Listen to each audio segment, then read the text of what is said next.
El pasado domingo 13 de marzo, Colombia eligió a los nuevos miembros del Senado, la Cámara de Representantes y a los candidatos presidenciales de 3 coaliciones.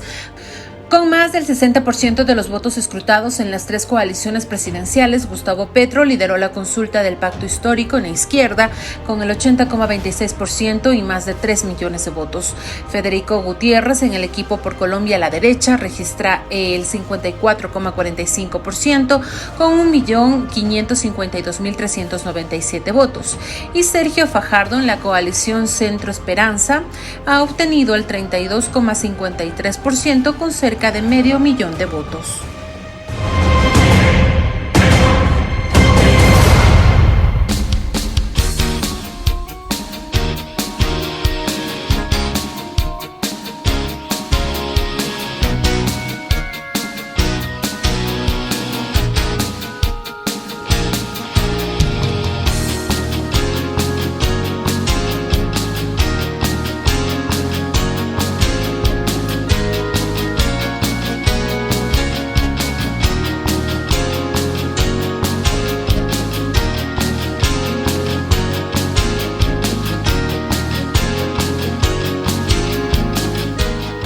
Ocho de la mañana con 34 minutos, 8:34 en Punto Noticias de Radio Pichincha. Saludamos con Víctor de Correa Lugo, él es periodista y analista colombiano que se encuentra ya con nosotros también vía telemática. ¿Cómo está, Víctor?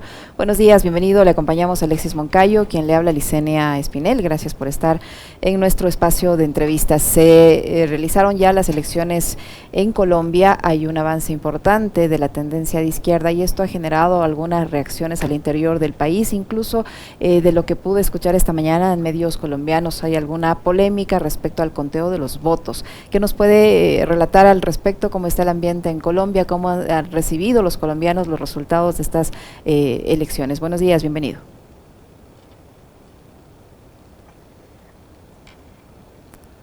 Buenos días, muchas gracias, saludos a la mesa y saludos a la audiencia. Bueno, tal como tú lo mencionas, hay algunos elementos esenciales en este análisis. El primero es que por primera vez en toda la historia de Colombia, a ver, esto no es una cosa que pase cada 4 años, no es por primera vez en toda la historia de Colombia, fuerzas políticas diferentes a los partidos tradicionales, diferentes a las élites, han logrado una mayoría tanto en la Cámara de Representantes como en el Senado, en el preconteo que da una idea de cómo va a ser la tendencia del nuevo poder legislativo.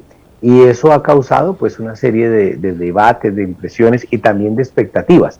Y por el otro lado, evidentemente, se ha logrado ratificar, confirmar que en el 26% de las mesas electorales, o sea, no estoy hablando de 2 mesas, estoy hablando de 112.000 votos, mesas que instaló Colombia en 29.000 mesas, esa coalición de izquierda que ya lidera reportó de votos 0. Lo que es absolutamente sorprendente porque pues digamos que no cabe pensar que una fuerza política que es mayoritaria saque 0 votos, y en la revisión que se ha empezado a hacer con abogados se ha logrado ya encontrar entre 500 y 600.000 votos que han sido robados. Es decir, no estamos frente a un problema de que alguien sumó 2 más 2 igual a 5, estamos hablando de unos mecanismos, por un lado, de alteración de las formularios, pero por el otro, que es lo más delicado, es que cuando intentan subir al software, el software siempre registra, o en buena parte registra 0 en esas mesas a favor de la coalición de izquierda. Es decir, que no solamente se trata de una voluntad de unos jurados, sino de una estrategia dentro del software para garantizar el fraude electoral. Qué interesante. Y este problema, ¿qué proceso debe tener para que se resuelva, para que esos votos que le están quitando a la coalición de izquierda pues se reconozcan, y esto en qué manera va a influir en el resultado final? Lo primero es que en Colombia hace muchos años un líder dijo por ahí en los años 60 que el que escruta elige, el que cuenta los votos es el que elige, no es el que vota. Y eso pues parece que ha sido una constante en la política nuestra durante muchos años. Sabíamos de la compra de votos, sabíamos de una cantidad de prácticas que pues son complejas, aquí no tiene mucho sentido detallarlas para garantizar el fraude. pero nunca habíamos tenido las pruebas como esta que ahora se tiene de un robo a gran escala. La segunda es que eso pone en total discusión la legitimidad de todo el Congreso que ha sido elegido. Es decir, cuando uno tiene escándalos de esta talla, solo al pacto histórico 500.000, pero a otra fuerza que ya alega haber recuperado 170.000, esta mañana leí otra de 90.000, los estamos hablando, los que hacen aproximaciones estadísticas, yo de eso sé muy poco, hablan de 2 millones de votos perdidos, o sea, realmente es preocupante lo que se viene dando en el país. Y la segunda cosa que eso pone en tela de juicio las elecciones que tendremos en mayo para elegir un presidente de la República y también, por añadidura, todo el sistema democrático en Colombia. Es decir, todo eso de que Colombia es la democracia más estable de la región, pues aparte de que no hay una democracia que se viva por la cantidad de líderes sociales asesinados, las masacres, las desapariciones, la violencia policial que es brutal en nuestro país, nos sumamos ahora con un fraude electoral de esa magnitud. Víctor, la duda que a mí me genera es, digamos, y preocupación más que duda, ¿no? Más preocupación por, digamos, por los hechos históricos que han vivido ustedes en su país, hechos históricos tristes, lamentables, o sea, el Bogotazo, lo que pasó con Galán, etcétera, ¿no? Hoy con Petro, y tomando en cuenta que hay un gobierno de derecha, no sé si extrema derecha, pero es un gobierno vinculado al uribismo, que sabemos cuál es la tendencia que tiene, digamos, la seguridad alrededor y en torno a Gustavo Petro, más allá del resultado electoral, ¿está garantizada por parte del Estado? ¿Cómo están viviendo ustedes este proceso electoral? Por eso, por los antecedentes históricos que han tenido y por el momento histórico que están viviendo hoy con Petro liderando esas preferencias.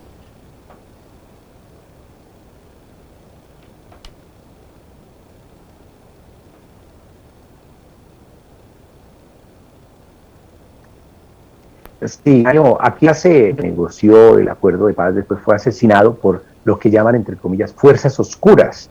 En el año 1948 había un líder, Jorge Eliezer Gaitán, del Partido Liberal, muy popular, muy querido por la gente y que sin duda ganaría las elecciones presidenciales de ese entonces, y fue asesinado, dando lugar al famoso Bogotazo que tú mencionas. Después unos guerrilleros negociaron en los 60 y una vez negociaron los mataron.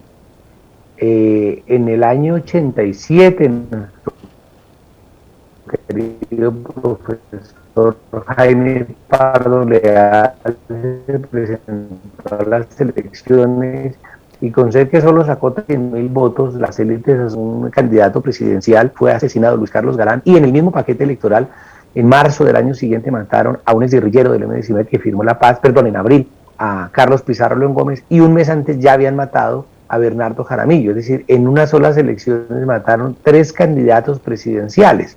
Cuando me dicen que Colombia ya ha cambiado porque tenemos una nueva constitución y un sistema más de creo que no es un problema de forma, sino un problema de fondo, y es que la forma en que se hace política corresponde a un fondo antidemocrático, autoritario, muy violento para resolver los conflictos políticos. Entonces yo no descarto absolutamente para nada el asesinato de Gustavo Petro. Espero que no sea así, de verdad espero estar equivocado. Él fue candidato hace 4 años y contra su carro dispararon en la ciudad de Cúcuta. Ya nosotros tenemos noticias de intentos de, por ejemplo, estuve hace poco en la ciudad de Cali, que queda en el occidente de Colombia, y como periodista me contaron informaciones sobre propuestas que ya había para asesinar a Petro. Entonces, en ese orden de ideas es profundamente peligroso lo que se viene cocinando en Colombia. Las élites están demostrando que no quieren soltar el poder, y si son capaces de robarse 2 millones de pesos, ¿por qué no van a ser capaces de matar a un candidato? Quiero dar otro dato, si me lo permites, y es, acuérdense de los mercenarios colombianos que habían sido militares que asesinaron al presidente de Haití. Entonces, si mata a un presidente de otro país, ¿por qué no va a matar a un candidato en Colombia? Claro. Eso, hay el temor ahora, Víctor, de que eso pueda suceder con los candidatos que se perfilan como posibles ganadores, los candidatos presidenciales, y qué esperar de esta elección presidencial en cuanto a la transparencia, si estamos viendo lo que ocurre ahora con la elección de los senadores y de los diputados. Sí, nosotros vemos en el panorama de las elecciones pasadas que hay tres candidatos que pueden matemáticamente llegar a ser presidentes. Uno es Gustavo Petro, del que ya hemos hablado. El otro es Federico Gutiérrez, un exalcalde de Medellín, su jefe de gobierno cuando fue alcalde, está vinculado y procesado por vínculos con las mafias del paramilitarismo en Colombia. Y el tercero en discordia es Sergio Fajardo, un profesor universitario que no tiene posibilidades reales matemáticas de ganar, pero digamos es el tercero en discordia. De los dos que pasarían, Federico Gutiérrez no ha recibido amenazas, Sergio Fajardo tampoco, es decir, un magnicidio en Colombia apuntaría a un solo candidato, que sería Gustavo Petro. Eso es lo primero. Y lo segundo bueno, el problema es que aquí hemos tenido guerrillas, narcotráfico, la violencia está al orden del día, desafortunadamente, somos una cultura bastante violenta, pero le apostamos a las movilizaciones, a los paros, a las denuncias del año pasado, en el paro nacional que se vivió en todo el país, y ahora se le apuesta al sistema electoral. El problema es que si el sistema electoral vuelve a repetir un fraude de semejante magnitud tan grande, pues yo lo que creo es que vamos a tener un nuevo estallido social y desafortunadamente una nueva oleada de violencia política en el país. Víctor, hay algo que me ha llamado la atención en las últimas horas, y es que en medio de toda esta disputa electoral que hay en Colombia, se ha conocido que habría la intención del gobierno de Duque de negarle información de seguridad nacional al que resulte presidente electo. Le leía a Roy Barreras, político de su país, decir que eso significa que saben que van a ganar y también que quieren esconder información clave. ¿Qué tipo de información, por ejemplo, le convendría al uribismo y al presidente Duque ocultarle a la izquierda, al progresismo o a Petro en caso de que ganen el pacto en Colombia?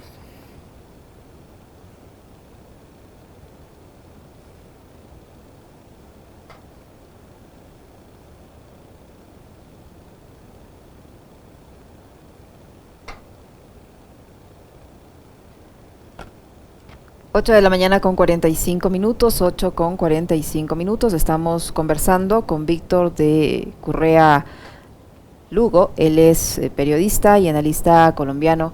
Tenemos alguna dificultad, no sé si me escucha Víctor, tenemos alguna dificultad con su conexión. ¿Me escucha? Sí te escucho perfectamente. Ya, Víctor, le propongo lo siguiente, sí le escuchamos, pero a momentos se nos va su señal. Podemos llamarle este instante y continuar con la entrevista vía telefónica para poderlo escuchar correctamente, para no tener estas interferencias. ¿Le parece? Le vamos a llamar en este instante. 8 de la mañana con 46 minutos, estamos tratando de reconectar con nuestro invitado, Víctor de Currea Lugo. Nos decía que hay esa posibilidad de que se cometa un magnicidio en ese país y que la mayoría de los candidatos que tienen posibilidades de ganar las elecciones no han recibido ningún tipo de amenazas, excepto el señor Gustavo Petro, a quien sí ha recibido amenazas, Alexis. Bueno, es una especulación, pero es una especulación basada también en eventos que son parte de la historia de Colombia, ¿no? Sí, o sea, ya relataba Víctor el tema del Bogotazo con Gaitán, lo que pasó en la década de los 80, cuando, digamos, más allá de la disputa política entre liberales y conservadores, estaba la irrupción también de cuadros progresistas, pero además de la guerrilla, el narcotráfico. Entonces, hoy el escenario político es complejo. Por eso yo no sé si avanzó a escuchar, Víctor, la pregunta que le planteaba y que tiene que ver con esta negativa que habría por parte del gobierno de Duque de entregarle información considerada como reservada. Obviamente el Estado maneja a través de sus distintos niveles de inteligencia ese tipo de información al nuevo gobierno. Entonces yo le citaba este trino de del senador Roy Barreras de que esto es producto de los números que están corriendo en las encuestas, que darían ya como digamos, un eventual ganador de esta contienda a Gustavo Petro, pero además que hay interés del gobierno de Duque y del uribismo de esconder información. Y yo le preguntaba, por ejemplo, ¿qué tipo de información le interesaría al uribismo esconder para que no la tenga el nuevo gobierno? A ver, una de las cosas que hemos encontrado en los debates con las diferentes organizaciones y personas de exmilitares, de militares retirados, que ahora se han sumado a la campaña de Petro, es la necesidad de democratizar las Fuerzas Armadas. Las Fuerzas Armadas en Colombia actúan como una rueda suelta, no dependen del poder civil. Por eso la violencia policial en el paro del año pasado, a pesar de lo que decía los alcaldes o los gobernadores, por eso las sistemáticas denuncias de graves violaciones de derechos humanos, de desapariciones, de los famosos falsos positivos, de los vínculos que todavía permanecen entre grupos paramilitares y el ejército, y las relaciones con los Estados Unidos y con la inteligencia militar de Israel. Esos datos son datos fundamentales que enlodan, que comprometen seriamente a personas de las élites en violaciones de derechos humanos. Por tanto, lo que hay es un afán de tapen, como decimos en Colombia, hay que cubrir de que esa información llegue, porque podría dar origen a procesos legales, a procesos penales importantes. Lo que se está dando son pasos de animal grande, decimos en Colombia también, perdón que hoy amanecí hablando mucho en refranes, pero lo que uno percibe es que parte de esa preocupación que tienen las élites buscan, por un lado, no dejar cabos sueltos para posibles investigaciones, pero yo estoy seguro que antes de eso quisieran no entregar el poder, y dentro de ese abanico de quererse quedar en el poder, yo no descarto ninguna opción. Ahora, Víctor, dicen que a diferencia de procesos anteriores, ahora tienen las pruebas de este supuesto fraude, de este aparente robo de sufragios. ¿Cuál es el procedimiento en Colombia, si tienen las pruebas, para que el ente electoral reconozca estos votos y se le sume al candidato al que se le está perjudicando, o a los candidatos a los que se les está perjudicando con estos votos? Pues lo que se pide normalmente es el reconteo. Ahora, ¿qué se ha encontrado? Se ha encontrado que, por ejemplo, usted en el puesto de votación 13, usted vota en la mesa 10 por el candidato A. Y cuando ve el reporte, porque se puede mirar en internet un formulario que es el E14, que se produce mesa por mesa, usted ve que no hay ningún voto por el candidato A, pero usted votó ahí por el candidato A o su familia. Entonces se está recuperando esa información. El gobierno va a intentar de todas las maneras decir que no, que esto no se puede abrir, que ya se aprobó el conteo, pero lo que se observa es que es monumental el daño. Ya hay numerosos abogados volcados en demandas penales, ya hay miles de personas recontando los votos de estas urnas, y no sé qué va a ser el panorama. Ahora, no es un problema eminentemente jurídico, no se trata de que hay que hacerle un clic y ya, se trata de un fenómeno político. Es decir, hoy algunas personas están citando a plantones ante la registraduría porque lo que hay es una falta de garantías democráticas absolutas. Es decir, más allá de la forma jurídica, el debate es de orden político. Lo que yo tengo entendido es que aquí se da un mecanismo de impugnar, es decir, de poner en duda en espacios legales, que es la impugnación, el resultado y el registro de eso para obligar un reconteo. Creo que la única salida democrática sería un reconteo general de todos los votos en el país, pero las élites no se van a permitir a eso fácilmente. No hay antecedentes de que frente a un fraude se haya logrado triunfos más allá del reconteo. Hace 4 años tuvimos experiencias de elecciones de concejal, donde se peleó en el consejo municipal los puestos voto a voto, o sea, recontar voto a voto. Pero lo que quiero llamar la atención es que es un problema de una magnitud tan grande que no es un problema eminentemente matemático, es un problema político. A ver, hay algunas cosas que quisiera que Víctor también nos dé un poco de luces de cómo se está reconfigurando el escenario político en Colombia. Por un lado, fuerzas tradicionales como el Partido Liberal y el Partido Conservador se revitalizan, Centro Democrático y el uribismo sufren un golpe a nivel parlamentario. ¿Eso qué va a significar en el caso de un eventual gobierno de Petro? Por un lado, y por otro, Colombia para los Estados Unidos es un país y es un territorio estratégico en la región, Víctor. ¿Cómo quedarían o cuál es, digamos, la visión que plantea el pacto para mantener las relaciones con los Estados Unidos y el gobierno de Biden? Frente a lo primero, bueno, ya estamos en un momento en que es difícil saber cómo queda el Congreso finalmente, el Poder Legislativo, porque la magnitud del fraude es muy grande. Se está hablando de que el pacto puede llegar a sumar 4 sillas más, y el Fuerza Ciudadana, que es una organización también muy cercana al pacto, tendría 3 más. O sea, estamos hablando que habría una nueva recomposición. Sin embargo, al margen de eso, ¿qué creemos? El regreso del partido o la permanencia de los partidos tradicionales, Partido Liberal y el Partido Conservador, tiene que ver con un mecanismo curioso. En Colombia hay una cosa que se llama la Ley de Garantías.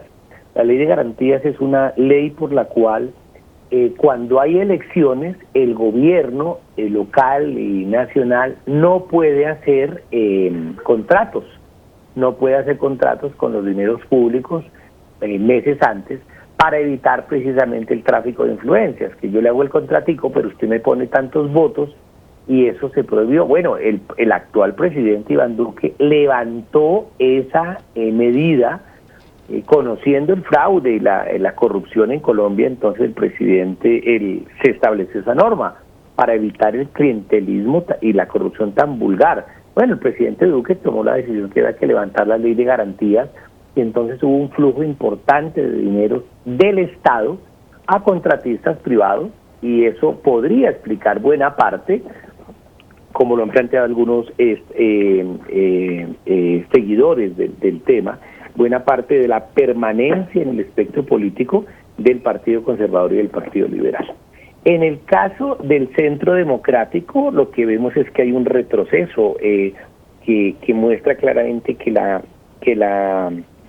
políticas de extrema derecha están siendo han perdido legitimidad en el país de una manera importante. Sin embargo, se mantienen vivos. También no sabemos cuántos votos de esos del Centro Democrático fueron comprados o fueron fruto del fraude, ya sea manual o electrónico. Eso nos coloca también en un universo diferente. Pero también hay que entender que la derecha sigue siendo fuerte en los partidos tradicionales, y que esa derecha, pues, digamos, sin recurrir a una defensa acérrima de las vías de hecho o de la violación de principios legales, sí va a mantener y va a tratar de mantener las políticas de privatización de pensiones, mantener la privatización de la salud y la inequidad. A ver, el problema grave es que, para que ustedes se hagan un panorama, en Colombia es uno de los países más desiguales del mundo. O sea, no estoy hablando de la región, estoy hablando de que Ruanda o la India o Bangladesh son más igualitarios que Colombia. Eso es una real vergüenza. La brecha entre pobres y ricos es absolutamente brutal. La concentración del capital en pocas manos, la concentración de la tierra, que se calcula que el 52% de la tierra está en menos del 2% de propietarios. Entonces, frente a esas inequidades tan absolutamente brutales, mantener un modelo neoliberal, renunciar al Estado social, a pesar de que la Constitución lo diga, no es precisamente una política adecuada. Y eso, hay gente que se beneficia, por supuesto, entre ellos el gran capital financiero. Por tanto, para los bancos y sus representantes en el poder y en el Parlamento, van a hacer hasta lo imposible para mantener eso. La gran pelea que se viene a nivel parlamentario es precisamente entre un modelo que no tiene nada que ver ni con Castro, ni con Chávez, ni con el castrochavismo, ni con el socialismo. Tiene que ver con una cosa que existe en Suecia, en Holanda, en España, que se llama Estado Social de Derecho, o Estado de Bienestar, dicen algunos. Yo prefiero hablar de Estado Social de Derecho. Eso tan sencillo, es decir, echarle una mano a los pobres, aquí en Colombia se presenta como el gran comunismo, como el enemigo rojo, al punto que han hecho campañas diciendo que Petro es el Putin colombiano. O sea, a ese nivel de desvergüenza hemos llegado. Bueno, acá en Ecuador ayer se inventaron, déjame contarte, no sé si lo viste, pero se inventaron el cuento de que Andrés Arauz, el que fuera candidato presidencial de la Revolución Ciudadana, es un espía ruso, porque se educó durante su niñez en Rusia. ¿Y por qué habla ruso? Es un espía de Putin, aquí en la región. Sí, pero es curioso, porque si uno habla inglés no es espía americano. Es ese tipo de cosas ilógicas que tenemos en la región. Hay un afán de meter miedo, decimos en Colombia, para vender seguridad. Y meter miedo es hablarnos de que... Y el efecto Venezuela está operando en Colombia también, Víctor. Ahora este tema es fundamental ahí. El tema Venezuela, la venezolización de Colombia, ¿la están hablando también como acá? Sí, eso funcionó más hace 4 años, ¿no? Entonces nos vamos a volver como Venezuela. Petro ha sido muy inteligente en plantear la necesidad de un modelo económico que no esté basado en el petróleo, que no esté basado en un único producto. Eso ha sido una cosa importante y ha logrado un poco desvenezolanizar el debate. No del todo, pero digamos que ha disminuido. Sin embargo, la idea de que nos van a expropiar, la idea de que nos van a quitar las propiedades que no tenemos. Ayer el gran escándalo en Colombia era, no, la propuesta de Petro nos va a dejar sin pensiones, cuando los datos que tenemos en Colombia es que solo el 34% de los que cotizan se pensionan, cuando tenemos aquí una población de trabajadores informales tan absolutamente grande que la gente no puede pagar las cotizaciones y no se va a pensionar nunca. Y entonces nos van a quitar lo que no tenemos. Es una vieja estrategia mediática muy grande, pero ya la vivimos hace 4 años. Hace 4 años los medios de comunicación entrevistaban a Petro y entonces le preguntaban por el último detalle económico de las importaciones y la rentabilidad de tal o cual producto, mientras que en ese momento el candidato y ahora presidente Iván Duque le preguntaban ¿cuál es tu cantante favorito? ¿Cuál es el instrumento musical que mejor tocas? Y cuál es tu deporte y tu equipo de fútbol. O sea, era realmente vulgar, esa es la palabra, el trato que los medios de comunicación en Colombia dieron al debate político de hace 4 años. Ahora están tratando de hacer lo mismo. Entonces es la gran diferencia entre entrevistar a un estadista y entrevistar a un rockero, a un cantante de moda, aunque con respeto porque los cantantes de moda a veces tienen opiniones políticas mucho más sólidas. Alguien de la farándula, pues, es absolutamente diferente. Y aquí entonces se ha montado Pero ahora, si me permites, el problema es que si tú revisas quiénes son los dueños de las pensiones, los dueños de los hospitales privados y los dueños de los medios de comunicación, pues encuentras que son los mismos apellidos representados en las élites de gobierno. Muchísimas gracias, Víctor. Se nos acabó lamentablemente el tiempo. Víctor de Currea Lugo, periodista y analista colombiano que ha estado con nosotros. Muy amable, Víctor. Muchísimas gracias. Gracias. Muchísimas gracias a ustedes y buen día.